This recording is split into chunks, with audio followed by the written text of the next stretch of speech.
Jesus. Nós vamos então, neste momento, entrar no ensino da palavra de Deus. Nós vamos entrar aqui no ensino da palavra de Deus. O assunto de hoje no estudo bíblico, doutrina da glutonaria e da bebedice. Irmãos, nós vivemos em um mundo de constantes mudanças. E o que tinha importância no passado parece não ser igual em nossos dias. Está errado. Se glutonaria foi errado lá atrás, há 2000 anos, é errado hoje. Se a bebedice foi errado lá atrás, é errado hoje. Se tomarmos, por exemplo, a relação de pecados que nos deixou Paulo, iremos perceber que com relação à glutonaria, são poucos os pregadores que ousam pregar contra ela. O máximo que você ouve é adultério, é roubo, corrupção, é não sei o quê, é pedofilia, é fornicação, mas não se fala do pecado da glutonaria. E Paulo disse que aqueles que comem demais vão ficar de fora do reino de Deus. Olha só com que seriedade devemos tratar a glutonaria, que a glutonaria ela envolve uma série de coisas, né? Não é só o fato de comer muito, não, mas é o fato de comer muito desnecessariamente, não pensar no próximo, viver para os prazeres da carne, né? Frequentar baladas, orgias, noitadas, tudo isso aí está dentro desse pacote da glutonaria, tá? E poucos pregadores falam sobre isso, infelizmente são poucos, tá? Costuma-se julgar tão somente como engraçado. Essa pessoa come demais, as pessoas acham engraçado. Olha, aquele irmão comeu 2 pizzas, 3 pratos de macarrão, tomou uma Coca-Cola inteira. Como esse irmão come, né? Acham graça. Mas se o irmão estivesse roubando, você acharia graça? Não, aí não, né, pastor? É pecado. Ué, mas glutonaria também é pecado. Ele pode roubar? Não pode roubar, mas pode comer demais? Não pode roubar, não pode adulterar, mas pode beber demais, pode beber, pode comer demais? Não pode, irmãos. Não pode, está errado. E nós, como igreja, temos que aprender que todas as coisas que estão erradas, que podem nos levar para o inferno, têm que ser banidas de nossas vidas, tá? As pessoas que comem e bebem abundantemente, sem nenhuma necessidade, sabe? Quando, na verdade, esse pecado ele continua sendo um pecado hediondo. Não podemos viver assim. Então vamos lá, vamos para uma série de questionamentos, tá bom? A respeito da glutonaria e da bebedice. Primeira questão, o que é glutonaria? O que é glutonaria? Assim como existe o vício de fumar, cigarros, narguile, assim como existe o vício de beber, cerveja, vinho, pinga, a glutonaria é um vício, tá, diabólico. É de se alimentar descontroladamente. É o tempo todo comendo feito um louco. O prazer dele é comer. Ele não ora, mas ele está o tempo todo comendo. Ele não lê Bíblia, mas ele está o tempo todo comendo. E comendo sem necessidade, às vezes até passa mal, com vontade de vomitar. Pecado. O glutão, ele não come para viver. O glutão, ele vive para comer. Tá? E depois reclama que está gordo. Ele tem a taxa de colesterol alterada. Ele tem gordura no fígado, ele tem o coração às vezes inchado, o cérebro é prejudicado, mas mesmo assim não abandona o vício de se alimentar sem necessidade. Desenvolve uma diabetes tipo 2. Então vocês observem que as consequências de quem come demais descontroladamente é terrível. Gera uma série de coisas negativas para o corpo, ele está se suicidando. Tá? Na Roma antiga, irmãos, os romanos eram os glutões inveterados. Eles ficaram famosos na história, entre outras razões, tá? Pelos requintados e enfim dos banquetes nos quais comia até não aguentar mais. E depois dessa loucura, iam à janela mais próxima e colocavam tudo para fora. Eles vomitavam tudo que ele comia, para quê? Para voltar na mesa e comer de novo. Isso é a glutonaria. Comer sem nenhuma necessidade, comer só para ter o prazer do alimento o tempo todo. Não é que a gente não pode ter prazer de se alimentar, não é isso que eu estou falando. Pode ter o prazer de se alimentar? Sim, comer uma boa comida, tá? Não pode saciar a fome, não tem problema. Mas o problema é comer além da conta, é comer até ficar engordando, é comer até ter vontade de vomitar, de passar mal, é comer até as taxas de colesterol aumentar, é comer até a diabetes 2 surgir. Então, é isso que é o pecado da glutonaria, tá? E para que comer, né, de novo? Para quê? O glutão tem como Deus o seu próprio ventre. Prepare uma diné, colocar aí Filipenses, capítulo 3, versículo 19. Vamos ver o que fala aqui. Cujo fim é a perdição, cujo Deus é o ventre, e cuja glória é para a confusão deles, que só pensam nas coisas terrenas. Vocês entenderam, irmãos? Cujo Deus, né, é o ventre. Come demais, só quer saber de comer. Veja que Paulo está mais uma vez falando em glutonaria aqui. Cujo Deus, o Deus dessas pessoas, é o ventre.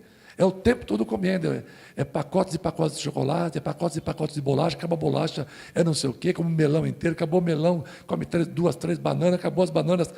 A pessoa não faz nada, não quer ler Bíblia, não quer orar, mas quer passar o dia comendo. Glutonaria, pecado hediondo. Paulo falou que os glutões ficarão de fora. Segunda questão, por que não se disciplina o glutão nas igrejas atuais? Por que será que ninguém é disciplinado por glutonaria, né? Apesar da glutonaria ser um pecado hediondo, na cultura brasileira, que acaba por contaminar a própria igreja, o glutão tem sido tratado apenas como uma pessoa engraçada. Acham graça, né? Quando na verdade ele é um pecador que necessita de doutrina e de disciplina do Senhor para que não seja condenado com o mundo. Tá? Nós não devemos rir de pessoas que comem sem parar. Romanos capítulo 13, versículos de 12 a 13. A noite é passada e o dia é chegado. Rejeitemos, pois, as obras das trevas e vistamo-nos das armas da luz. Andemos honestamente como de dia. Olha agora, não em glutonarias ou em bebedeiras, nem em desonestidade, nem em dissoluções, nem em contendas e inveja. Está vendo, irmãos? Não em glutonarias, tá bom? Terceira questão, um crente pode participar de uma festa onde haja abundância de comida? Sim, pode. Pois um crente sabe distinguir entre o comer, o que lhe basta, e o comer descontroladamente. Um crente que come descontroladamente, só por prazer, não quer nem saber da diabetes, não quer saber de colesterol alto, mas quer comer o tempo todo, esse crente, esta pessoa, está cometendo pecado. Mas o fato de você estar numa festa com mesas fartas, não significa nada. Provérbios, capítulo 13, versículo 25. O justo tem o bastante para satisfazer o seu apetite, mas o estômago dos perversos passa fome. O que significa isso? O justo, a pessoa que serve a Deus, ele tem o bastante para satisfazer o seu apetite. Ele come aquilo que lhe é necessário. Ele não passa da conta, tá bom? O homem sem Deus está sempre procurando o que comer, pois não tem temperança, desequilibrado, e acaba por viver em função do prazer ilícito. Quarta questão, o que Paulo quis dizer com bebedeiras? Em Romanos, capítulo 13, versículos de 12 a 13. O que será que Paulo quis dizer com isso? Vamos lá. Bebedeira, irmãos, é a ação inconsequente de se entregar à bebida alcoólica ao ponto de ficar fora de si e falar toda sorte de torpezas, de palavras triviais, ofensivas e etc. Gálatas capítulo 5, versículo 21. Depois vocês leem em casa também, Romanos 13, 12 a 13, tá? Gálatas 5, 21. Invejas, homicídios, bebedices, glutonarias e coisas semelhantes a estas, acerca das quais vos declaro, como já antes vos disse, que os que cometem tais coisas não herdarão o reino de Deus. Nem quem bebe bebida alcoólica e nem quem é glutão vai entrar no reino de Deus. Aí a pessoa fala assim: pastor, mas eu bebo com temperança, eu bebo só um pouquinho. Você fuma maconha só um pouquinho? Não, pastor, aí não. Por quê? É pecado? É pecado, maconha é pecado. Por que pecado? Porque a maconha pode me levar a outras drogas, pode me deixar ficar muito louco. Mas só um pouquinho? Não, nem um pouquinho. Porque quem não fuma um pouquinho, não vai querer um pocão, né? Não vai querer depois fumar um monte. Mas a bebida alcoólica é droga também. Se você não pode fumar maconha um pouquinho, você não pode beber um pouquinho.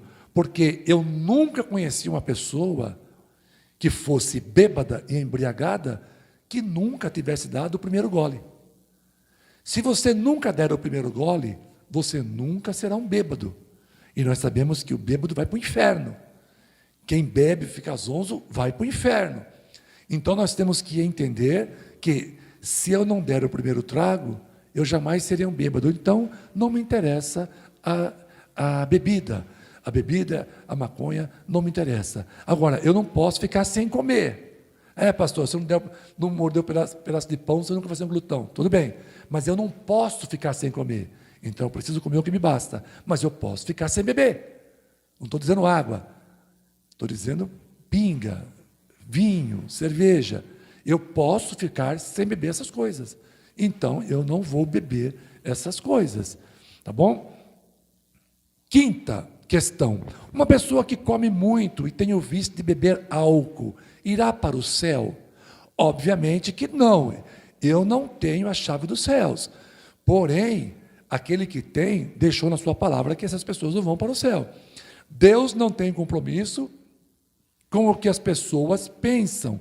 Ele tem compromisso com a sua palavra, com o que ele pensa.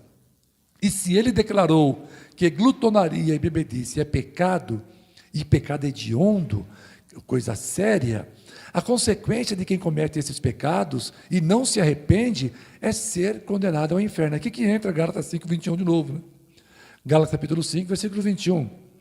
Invejas, homicídios, bebedices, glutonarias e coisas semelhantes a estas, acerca das quais vos declaro, como já antes vos disse, que os que cometem tais coisas não herdarão o reino de Deus. Tá bom? A sexta pergunta é a seguinte: o crente pode beber cerveja ou vinho com outros irmãos ou com os amigos? Irmãos, vamos entrar numa questão mais polêmica agora? O uso do álcool tem causado polêmica, né? Porque segundo os apreciadores desta droga, se Jesus bebeu, por que não eu? Né? É que eles dizem por aí. Mas será que Jesus bebeu mesmo bebida alcoólica? Aonde está escrito na Bíblia que aquela bebida que Jesus bebeu tinha álcool? Aonde está escrito isso? Eu nunca li, tá? Eu nunca li. Levando em consideração que para a ceia do Senhor, a palavra grega oinos para vinho foi substituída para fruto da vide, suco de uva. Como ter certeza que Jesus tomou bebida alcoólica e não suco de uva em outras ocasiões, hein? Como saber? Como saber se o fruto da vide de alguma forma escandalizava alguns religiosos, tanto quanto vinho fermentado, hein? Uma pessoa pega um copo e tem alguma coisa vermelha lá dentro, é vinho. É vinho. Se você pega uma garrafa de cerveja sem álcool, derrama num copo, está bebendo? Quem está passando está falando o quê? Está se embebedando. É cerveja. É cerveja. Vai se escandalizar do mesmo jeito. Ou seja, a cerveja sem álcool escandaliza a mesma coisa que a cerveja com álcool, porque quem olha é cerveja, tá? Já o suco de uva tem uma garrafa totalmente diferenciada, né? O copo é maior, não é uma taça de vinho, comumente não se usa isso, e já se sabe que dá para diferenciar. A cerveja não. Quem toma cerveja sem álcool é a mesma coisa que está tomando com álcool, porque a pessoa vai achar. Jesus, ele tomava vinho, era com ou sem álcool? Não sei, a Bíblia não fala. A Bíblia nunca disse que Jesus bebedor. A Bíblia não fala se tinha álcool ou não. Porque a palavra é a mesma, irmãos. Oinos. Oinos. Se é oinos, tanto faz para suco de uva como para vinho. Então não dá para saber se tinha ou se não tinha álcool. Lá no Antigo Testamento, irmãos, as bebidas fermentadas nunca deviam ser usadas na casa de Deus, tá? E um sacerdote não podia chegar-se a Deus em adoração se tomasse qualquer líquido embriagante. Está em Levítico, capítulo 10, versículo 9. Não tem, não. Jesus Cristo, ele foi sumo sacerdote de Deus. No novo concerto, chegou-se a Deus em favor do seu povo. Hebreus capítulo 3, versículo 1 e 5, de 1 a 10. Como admitir que Jesus iria ingerir álcool, se ele era um sumo sacerdote de Deus? Tá? Na ceia do Senhor, o pão não podia ter fermento. Como pode, né? O pão não podia ter fermento, mas o vinho era fermentado.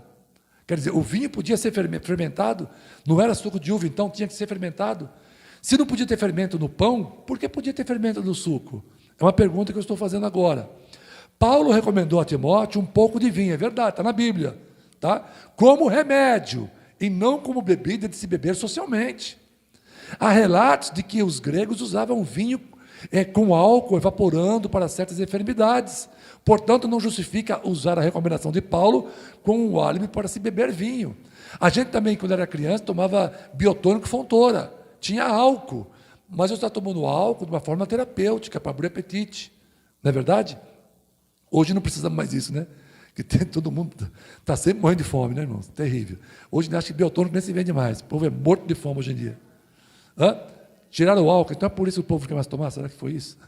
A mudança que houve? Vai saber, né? Bom, há quem acredite, irmãos, que Jesus transformou água em vinho fermentado, ou seja, em cachaça vermelha, lá na festa de Caná da Galileia, esquecendo-se que os convidados já haviam bebido todo o estoque que havia. Irmão, se o povo já tinha bebido todo o estoque de vinho que tinha lá, como é que Jesus ainda fez mais 2 tonéis cheios de vinho? O povo já tinha bebido um monte, aí Jesus faz mais 2 tonéis cheios de vinho, e depois inspira o apóstolo Paulo a dizer que quem bebe demais vai para o inferno. Então fica complicado de dizer que aquele vinho era alcoólico. Como aceitar um Deus que condena a embriaguez e ao mesmo tempo, né, dobrar o estoque de álcool para servir o povo, já provavelmente, estou afirmando, já poderia estar embriagado, porque tomaram o vinho todo. Veja o que diz as Escrituras, irmãos, lá em Provérbios 23, 31, isso aí está aí, né? Provérbios 23, 31. Não olheis para o vinho quando se mostra vermelho e se escoa suavemente, isto é, fermentado.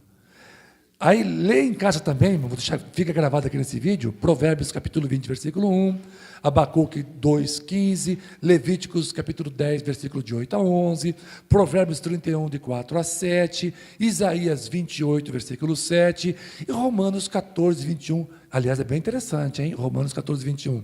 Depois vocês leiam, volta ao vídeo, né, que vai ficar gravado aí, lê essas passagens, e veja se realmente é do interesse de Deus que as pessoas bebam vinho. Enfim, a desculpa final seria esta: tomando com moderação não faz mal algum, pastor. A medicina até afirma que o vinho faz bem para a saúde. O problema, irmãos, é que a medicina também afirma que a maconha usada com moderação, faz bem para a saúde. Sabiam disso? É. Então, vamos fumar maconha com moderação? É lógico que não. Mas o vinho faz bem, pastor, porque o vinho prolonga a vida, limpa o sangue. Irmãos, o resveratrol que está no vinho, está no suco de uva. Toma suco de uva, tem resveratrol. Tem até marcas aí, que eu andei pesquisando, que tem mais resveratrol uma que as outras, só pesquisar. Você vai observar que não há necessidade de se tomar o vinho com essa desculpa de que faz bem para a saúde. Mesmo porque o vinho acaba com o fígado. Quem tiver problema no fígado, acaba com o fígado. E aumenta a pressão arterial. Se você vai dirigir, tomar um copo de vinho, você pode ser preso, você pode parar na cadeia. Então não é coisa para crente, isso não é coisa para nós que aceitamos a Jesus, né, como Senhor e Salvador. E o texto bíblico, 1 Coríntios, capítulo 10, versículo 23, que a irmã Dineia está colocando aí, nós vamos ler agora: todas as coisas me são lícitas, mas nem todas as coisas convêm. Todas as coisas me são lícitas, mas nem todas as coisas edificam. Nós não vamos nos deixar dominar, irmãos, por nenhuma delas. As coisas podem ser permitidas, mas não me edifica, não me convém. Pastor, tomar meio copo de vinho não faz mal. É permitido? É permitido, é verdade. Convém? Não, não convém. Porque o cara só vira bêbado se ele tomar o primeiro trago. Senão ele não vai ser bêbado nunca. Então, não vamos dar o primeiro trago no vinho. Sétima questão, deixa eu ver se é a última. É a última questão. Sétima questão. O que recomenda a Convenção Batista Nacional com relação à bebida? Os irmãos sabem que eu sou pastor, sou ministro, que pertenço à ORMIBAN, a Ordem dos Ministros Batistas Nacionais, e a nossa igreja está em via de filiação à Convenção Batista Nacional. Somos ainda uma igreja relativamente nova, ainda não temos um número de membros o suficiente para nos filiarmos, nossa condição financeira ainda não permite isso, mas um dia, provavelmente, essa igreja será realmente filiada à Convenção Batista Nacional. Mas nós seguimos os padrões da Convenção Batista Nacional, mesmo porque eu sou da ORMIBAN, e a ORMIBAN é da Convenção Batista Nacional. Portanto, a nossa igreja precisa viver de acordo com a Convenção Batista Nacional, tá? Senão eu deixaria de ser pastor da ordem. Então, o que diz a Convenção Batista Nacional, no Manual Básico dos Batistas Nacionais, na parte 4, a respeito de usos e costumes? Vamos para o artigo 4, uso de bebidas alcoólicas. Vou ler para você o que diz o texto. Somos a favor da completa abstinência, tá? Somos a favor de não se beber. Somos a favor da completa abstinência. Não é para tomar nem socialmente, nem moderadamente. Somos a favor da completa abstinência, considerando: 1. O contexto geral da Bíblia é contrário ao seu uso. O contexto, há passagens que parecem até dizer: olha, é bom beber o vinho. Mas se você olhar para o contexto, os princípios da Bíblia, você vai observar que é proibido. Segundo, o contexto cultural brasileiro entende que o cristão genuíno não faz uso de bebida alcoólica e nem fuma e nem usa drogas.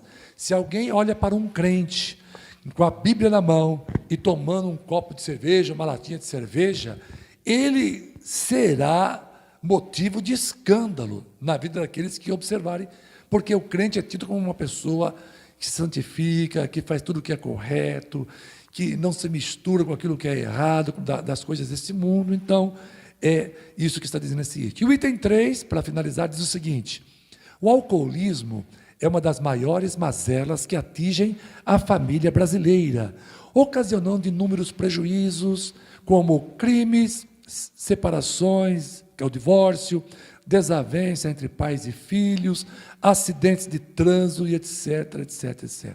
Tá bom? E o texto bíblico é Romanos capítulo 14, versículo 21. Não está aí? Que diz o seguinte: bom é não comer carne e nem beber vinho, nem fazer outras coisas em que teu irmão tropece, ou se escandalize, ou se enfraqueça. Deu para entender, irmãos? Olha só.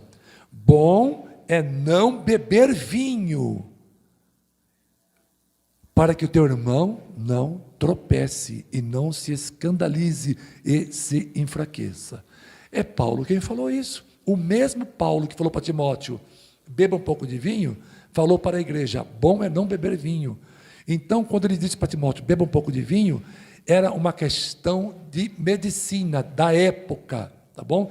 Eu não sei nem que tipo de vinho que é esse, se era com, sem álcool, não sei. Não dá para entender, tá? Mas foi o mesmo Paulo que disse: bom é não beber vinho, porque vai escandalizar o irmão. O irmão vai se desviar da fé e quem está bebendo vai ser responsabilizado pelo pai. Então, para terminar, nossa salvação, irmãos, a nossa salvação é mais preciosa do que tudo que existe no mundo. Por isso, jamais a coloque em risco por causa do prazer da comida e da bebida. Coma com moderação e beba de jeito nenhum, tá bom? E a oração é o Salmos 141, versos de 3 a 4, que diz assim: Põe em guarda, Senhor, a minha boca. Vigia a porta dos meus lábios. Não permitas que meu coração se incline para o mal, para a prática da perversidade na companhia de homens que são malfeitores. E não coma eu das suas iguarias. Aqui, se for te transportar para os nossos dias, são bares e botecos. Os malfeitores que ficam em roda da cerveja, da cachaça, do bombeirinho, da 51, está lá, em volta ali, bebendo sem parar, indiscriminadamente, não pensa na família, volta para casa dirigindo, alcoolizado. Então, essas pessoas são tratadas como malfeitores. E o salmista pedindo, Senhor, guarda a minha boca, vigia a porta dos meus lábios, para que eu não coma e não beba com essas pessoas, em companhia de pessoas que são más e praticam a perversidade. Então, irmãos, este foi o estudo bíblico desta quinta-feira. Espero que Deus tenha esclarecido, usando-me como um instrumento em suas mãos, sobre a questão da glutonaria, da bebedice, que possamos viver com temperança, né? Fazer as coisas com dignidade, com moral, com ética, para não provocarmos escândalos, para não prejudicarmos a nós mesmos, comendo demais e bebendo bebidas alcoólicas, tá? Tudo isso que caia por terra em nome de Jesus, e sejamos nós vitoriosos no nome dele.